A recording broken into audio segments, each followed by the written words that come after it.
Hello, my name is Imogen, and this is going to be my wrap up for the month of May.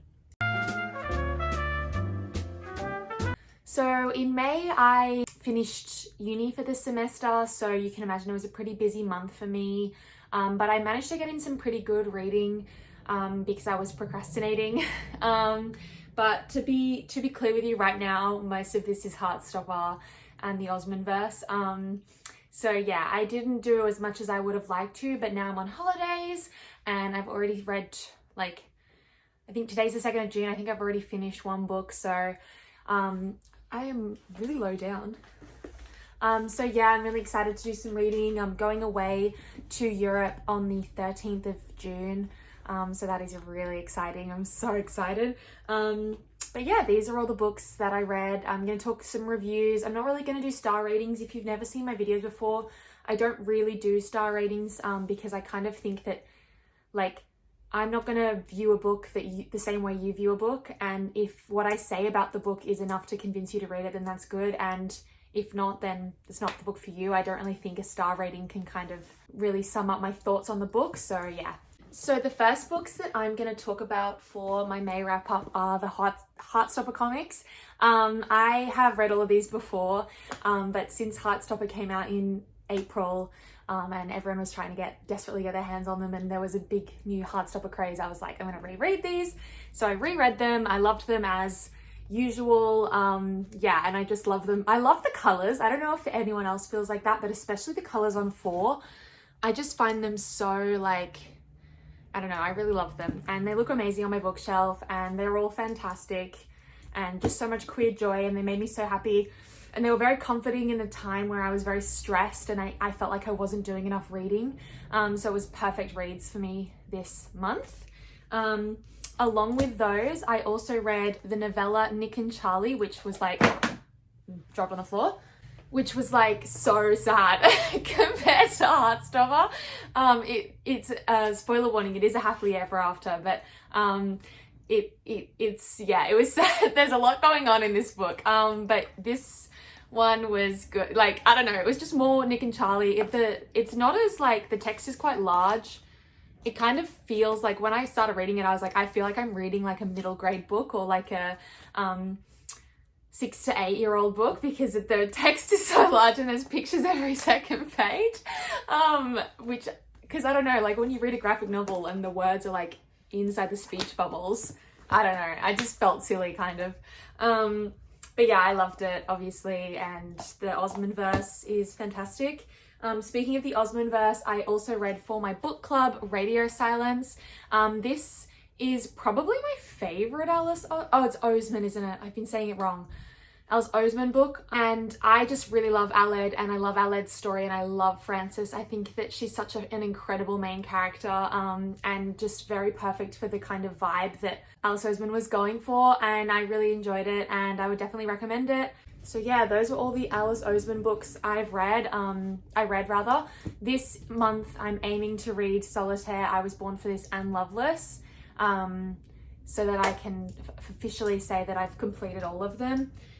So yeah, I only read 2 literary fictions this month. Both were sapphic. I don't know why, but I'm like that, you know? And so the first one was Milk Fed, which I'm just covering up the boob because I don't know how YouTube community guidelines works, but I know on TikTok you definitely can't show the boob. Anyway, this book is a book about a woman called Rachel who's a Jewish American, but she's kind of lost touch with her faith. She also has a really intense eating disorder, so big trigger warning for that. Generally, the trigger warnings for this book are anti-Semitism, internalized anti-Semitism, homophobia, internalized homophobia, eating disorder, depression. Sorry, there's a lot. But yeah, it was a lot. The love story kind of felt to me was on the backbench. I thought a lot of people talk about this as a sapphic romance. This is not a sapphic romance. This is a sapphic book for sure. And there is a romance between 2 women, but this this is not a romance novel. This is a deep dive exploration into the mind of this woman who has had a lot of she has a lot of mummy issues basically. So anyway, yeah, she has this eating disorder. She meets this woman who works in a frozen yogurt store and then proceeds to fall in love and get obsessed with her, and they go on this journey of like eating and fucking and yeah. So it's good. I wouldn't recommend it for anyone under 18. I wouldn't recommend it for anyone who struggles with mental illness, because it was a lot. And it took me 3 weeks to read, which that's a long time for me. I was reading it, like, I was reading some of this and then I'd read like half of a Heartstopper. So it was like really different. But yeah, anyway, the second sapphic book I read of the month is All Men Want to Know by Nina Bouraoui. It's a lot of vowels in a row. This is an autofiction about an Algerian French woman who goes back and forth between her life as a child in Algeria and an adult in France, kind of getting into the lesbian and gay scene, going to clubs, coming to terms with her sexuality. It's quite short. It's really beautiful.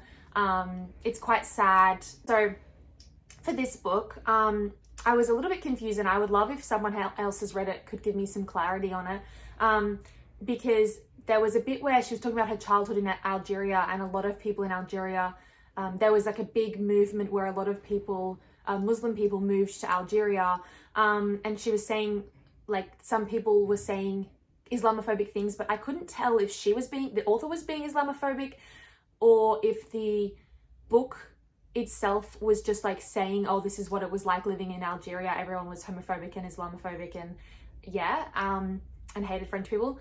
And so yeah, I don't know if anyone else has read this and kind of has felt that way, but yeah, it didn't come across to me as like actually the author was being Islamophobic, but I also don't want to be like, oh no, she wasn't being Islamophobic, because I'm not Muslim. I don't follow the religion of Islam, so I'm not really the one to say whether or not something is Islamophobic. But yeah, I don't know if anyone has any thoughts on that.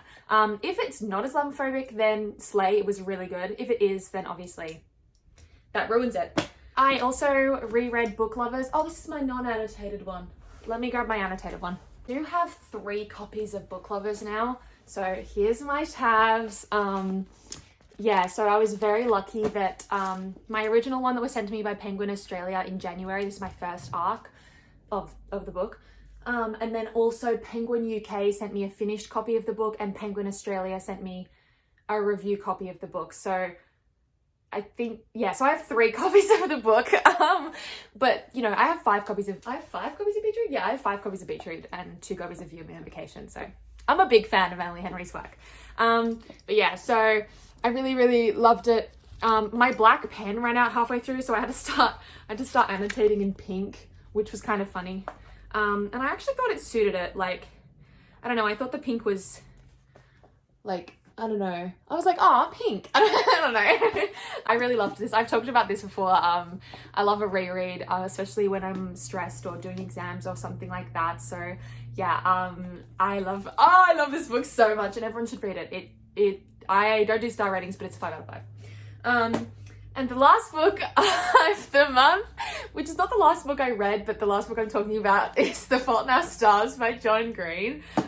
This is a very special book for me. There is a lot of stuff in my life that's tied to this book, a lot of things with my friends who I've been friends with since year 7, so almost 10 years. Holy shit. That's based around this movie, because this movie came out like as we were the movie of this book. I know that it was a book first. I read the book before the movie came out, but when the movie came out, it was like in our formative, I can't explain it, but it's like there's a lot of it's like, it's not sentimental, because like I don't actually care about it that much, but it just, yeah, there's a lot of stuff tied to it. But I was reading it on my like downtime at work in the like last half an hour of shifts, when if we were closing, it was really quiet and we'd like done everything else. I would be reading it under the desk. So it took me like 2 months to read, because I read it under the desk. But it was the same as it's always been. Yeah, it's one of my faves of all time. But also like, it can be a little bit icky. Some of John Green's stuff has not particularly aged well. Some of it has. Some of it has not. But yeah, like for example, Kissing Kissing in the Anne Frank house. Wow, that actually is cemented in my brain forever. And I've been to the Anne Frank house and I've stood in the room that they stood in and kissed, and I don't I think the actual the last thing I would expect from being in that room would be to see someone kissing, because it was like the most harrowing. Okay, everyone knows that this was like, they shouldn't have kissed in the Anne Frank house, but it was like the most harrowing experience of my life. Everyone in the room was crying and I could not imagine two teenagers. Anyway, off topic, but yeah, that was a nice reread because I love a reread. Yeah, I mean, some people really like problematic books. I wouldn't call it problematic necessarily. I don't know. What do you guys think? I don't know. But yeah, so not a spectacular reading month for me. But you know what? All reading is valid. All reading is reading, and at least I got to read. How many did I end up reading? 1, 2, 3, 4. Oh, that's pretty good. I read 10 books. Yeah, okay. I read 10 books and yeah, I think that was pretty good. Could have been better, but you know what? Sometimes that's life.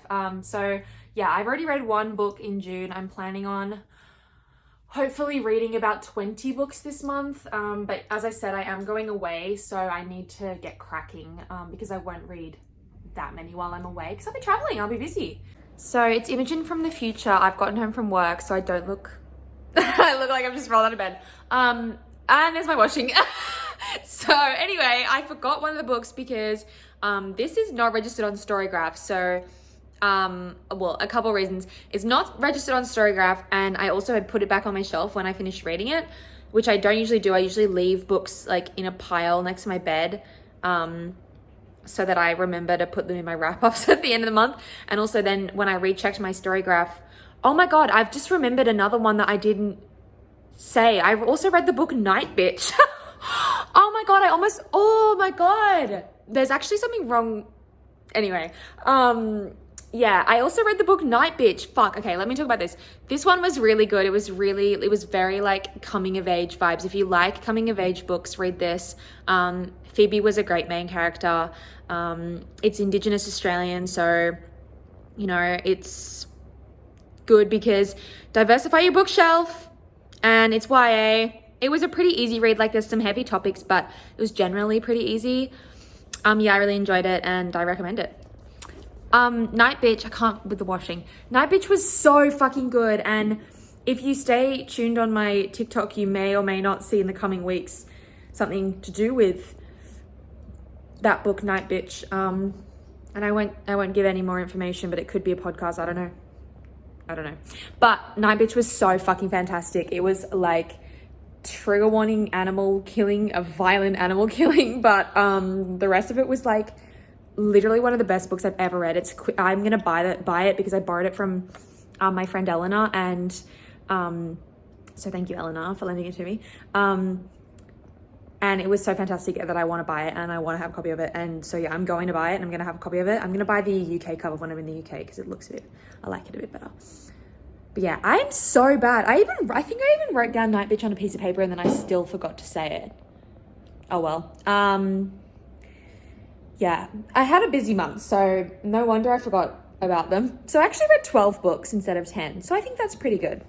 So yeah, thank you very much for tuning in today. It was so nice to chat to you, and hopefully we can chat again soon.